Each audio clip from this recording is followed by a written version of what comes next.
Hey, Dan. Hey, John. Do you mind if I ask you a few questions? Yeah, let's go. Perfect. Awesome. How long have you been in sales?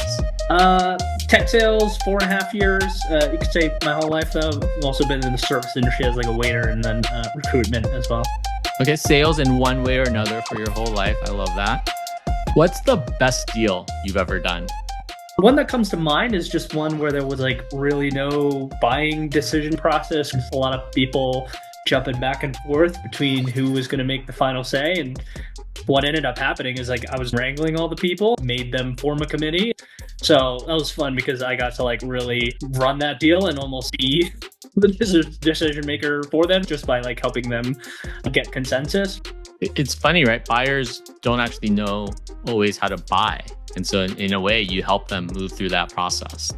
That's super awesome. So what's one thing you learned from that deal?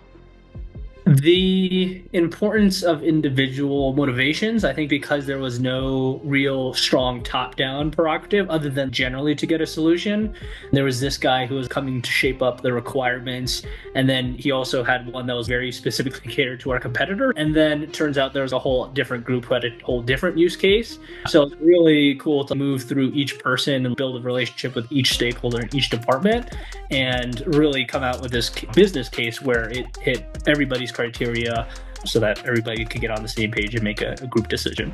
That's awesome. So working with each individual to figure out what they needed, what their wins are, but then still having to roll all of that up into a business case at the end of the day. Perfect. And one last thing. If you weren't in sales, what would you be doing?